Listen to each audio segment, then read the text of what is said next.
This morning, we are going to go over the title of the book is called A Chance in the World.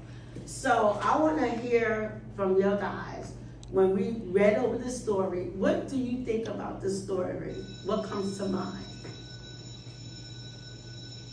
A chance. Okay, a chance of what? Garden, you want to help out? Whenever I think of the story, I don't know. I just think of orphans and all that. Mm-hmm. And what is an orphan? Do you know? An abandoned child. Mm-hmm. And do you want to tell a little bit about the story? Yeah, what has taken place, and what happened? What happened to Chance?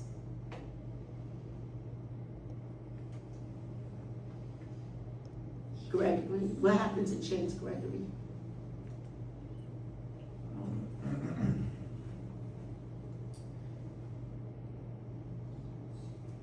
So let's go. Let's recap. So Chance was an orphanage child that went into a foster care at the age of what? Do y'all remember the age? What age was it he went into foster care? Was it age 3? Age 3. Thank you so much, Garden. And what happened to him when he went into foster care? He was abused. He was abused, and what else? He was moved a lot. Say it a little louder. He was moved around a lot. He was moved around a lot. Very good. And when Miss Levine went and gave him books, what did he do with those books? He did read them, but who took away the books from him? His foster parents. And why do you think the foster parents took away the books from him? Because they didn't want him to be educated. They didn't want to be educated. They didn't want him to read. They was doing everything. She was doing everything possible because she just didn't want him to be reading no books. Even when Miss Levine brought the books, because Miss Levine thought it would be a good thing for him to have the books so he could be able to learn more vocabulary and more reading, be able, to open up and read. But so what happened to Chance at the in the middle of the storeroom? They was talking about boundless soothing. I love the smell of the books, and it feels of their weight in my hands. And the rustle pages. When he start turning the pages, what happened? When he start turning the pages, y'all know this. When he start turning the pages, Gregory. When Chance start turning the pages, what happened to him? He got caught up in the books. Well, he did get caught up in the books, but what actually happened when he started reading the books? What did he do with what kind of knowledge he was receiving after he was reading it? Y'all help him out now. We're a team here. What happened?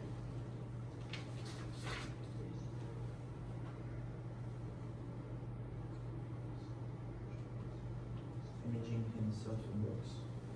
Yes, he did. Very good. So tell me what happened at the time when when his foster parent was being very ruthless to him.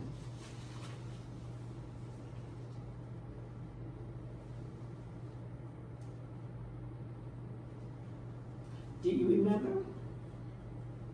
Was they being very mean, and then they was calling him all types of names, and he was trying to find his birth parents. Do you remember that piece?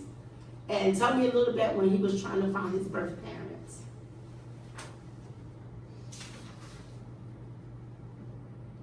Anyway, y'all can all jump in if y'all know the answer.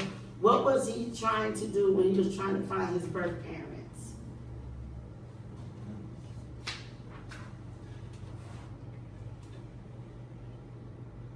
He was looking for his birth parents because he wanted to know why he was in the orphanage. he wanna know why did his parents give him up at a very young age. And then he was really being mistreated by these different foster home parents. And that's why he was trying to look for a way out to try to look for his parents. Okay? So when you see the vocabulary word, thought, what do thought means to you when you hear that word? To prevent something from happening. Exactly. So when you think of Chance, what do you think Chance was trying to do? Prevent something from happening to him. To him, exactly. So what I want to know from your own words, what were some of the things that he had to endure while he was there? When you hear the word sanctuary is what? Because that was Like part. a sacred place. It was a sacred place for him. Very good. And what happened to him that summer afternoon when he was 8 years old? When he was 8 years old, and y'all can look on page 10. When he was 8 years old, what actually happened?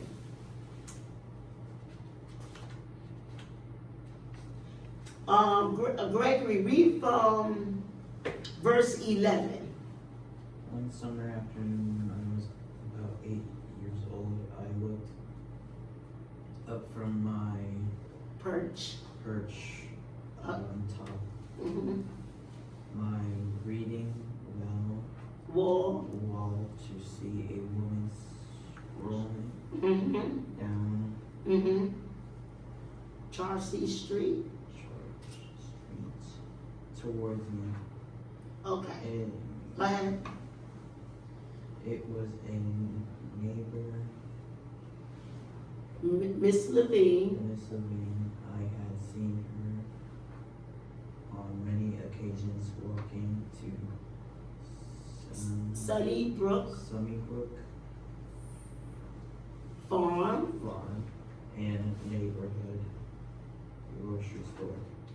She was a small woman with dark hair pulled away from her face. Although now looking at her up close for the first time, I noticed the first sign of gray. Mm-hmm. Miss Levine. Levine was Plainly. plainly dressed as always and moved at a Casual. casual pace throughout, Thoroughly. thoroughly enjoying her walk. Okay. So tell me, what do y'all get as a group? What do you get out that paragraph there? What was going on? He finally met Mrs. Levine or something. Mm-hmm. Yes. And what else was going on there? Chance? What was Chance doing?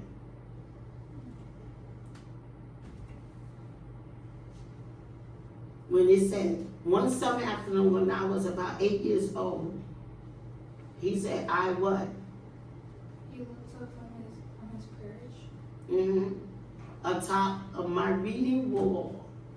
to see a woman strolling down Chancery Street towards me. Right. And what do you think he was doing? What was he doing? Was he just, He was watching her. yeah, he was watching her? And what else? What was he doing? Because he was what? Reading. Right. And that's why I want y'all guys to get to see that. And he said, I had seen on many occasions walking to Sunnybrook Farm. So he's seen her walking to Sunnybrook Farm, right? Do y'all agree? Yes. Okay. So what did he first notice? What did he actually first notice? Her dark hair. And what else? The first signs of gray. Mm-hmm. And is one other thing, Garvin, what do you think else he saw there when he was looking at her? That she was plainly dressed. Yes, she was plainly dressed as always and moved as a casual pace. So that means while she was walking, she was just walking casually, at her own pace, her slow pace. So that's what that was there. And she often waved and smiled at the Robinson, but nothing more than that. From time to time, her husband enjoyed her. He was slightly taller and balding man who wore red suspenders over a white t-shirt. And there were Jewish, and the only reason I knew that was because as soon as they went out to the earshot, Betty or Willie would fling Semitic remarks at their back. But for quite some time, I thought they said Jews instead of Jews.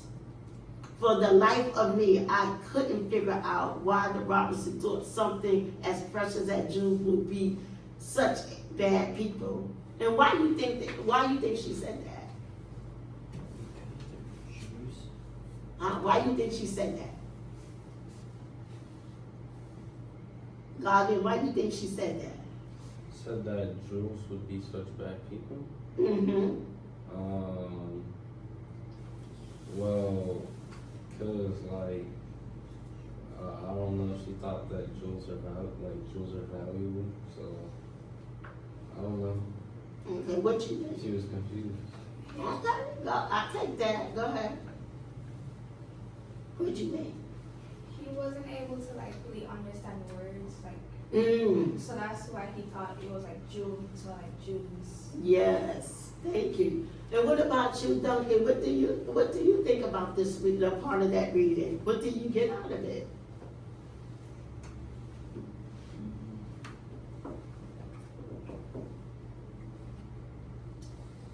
Because it stated she often waved and smiled at the Robinson. Why do you think she just often waved and smiled at the Robinson? Probably because she was like, Speak up, I couldn't hear you.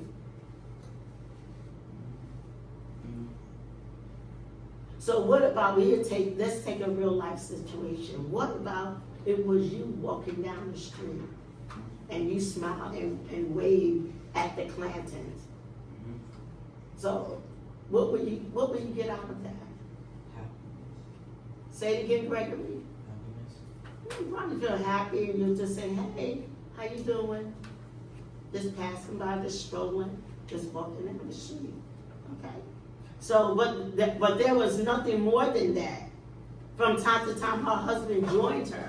Her husband joined her as he walked, and he was waving and smiling, at the Robinsons. Okay, and who wore red suspenders? Who wore the red Her suspenders? husband. Her husband, thank you. And they were Jewish. Yeah. The only reason I knew that because as soon as they were out earshot, Betty and Willie could fling a anti-Semitic remark at their backs. And quite sometimes I thought that the said was Jews instead of Jews. So when I looked up from the pages, showed the cover of my Encyclopedia Brown Mystery, Leroy Brown, encyclopedia to his friends, was a boy detective who often sat at the dinner table helping his dad and chief police and Friction Town solve cases and had a baffle. What is the word baffle is? That was one of our vocabulary. Baffle. Confused or perplexed. Yes. Yeah.